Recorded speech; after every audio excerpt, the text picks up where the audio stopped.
பாரதி பாலமந்தி மேல்நிலை மெட்ரிக் பள்ளியில் படிச்சுட்ருக்கேன். 12ஆம் வகுப்பு முடிச்சுட்டு மாவட்டத்திலே முதலிடம் பெற்றிருக்கேன்.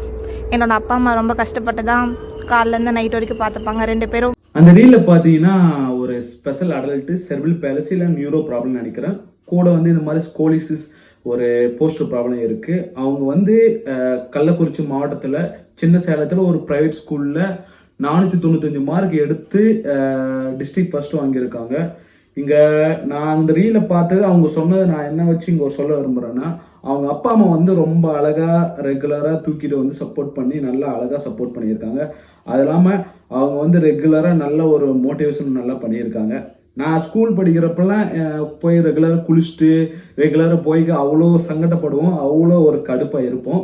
பட் அவங்க ஒரு அப்பர் பாடி மூவ் பண்ணிட்டு ரெகுலராக எழுந்துச்சு ரெகுலராக அவங்களுக்கு கூட்டிகிட்டு அது அவங்களுக்கும் அவங்க ஃபேமிலிக்கும் ரொம்ப ஒரு கஷ்டமாக இருக்கும். பட் அதையும் தாண்டி அவங்க ஒரு விடாமுயற்சியை ப்ராப்பராக கூட்டிகிட்டு வந்தாங்க. இங்கே நான் எம்பத்தியாக பேசவே கிடையாது, ரியாலிட்டியாக சொல்கிறேன், ஓகேங்களா.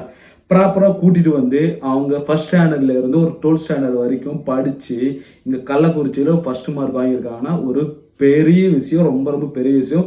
ஃபஸ்ட்டு அவங்க ஃபேமிலிக்கு தான் பெரிய ஹாட்ஸ் ஆஃப், அவங்களுக்கு வாழ்த்துக்கள் கண்டிப்பாக சொல்லி ஆகணும். ஒரு பெரிய ஒரு ஹெல்ப் பண்ணியிருக்காங்க அந்த ஸ்டூடெண்ட்டுக்கு. இது மாதிரி ஒரு செர்பிள் பேலசி இந்த மாதிரி அடல்ட்டுக்கு இந்த ரீல்லாம் பார்க்குறவங்களுக்கு, இந்த மாதிரி அவங்கள மாதிரி இருக்கவங்களுக்கு இதெல்லாம் ஒரு பெரிய ஒரு மோட்டிவேஷனாக இருக்கும், ஒரு இன்ஸ்பிரேஷனாக இருக்கும். இந்த மாதிரி ரீலை நாம் ஒரு வெளியே கொண்டு வர்றது, இந்த மாதிரி பார்க்க வைக்கிறது என்னோடைய வேலை, உங்களோடையும் வேலை. கண்டிப்பாக இந்த ரீலை ஷேர் பண்ணுங்கள், ஒரு அவேர்னஸாக இருக்கும். ரொம்ப நன்றி.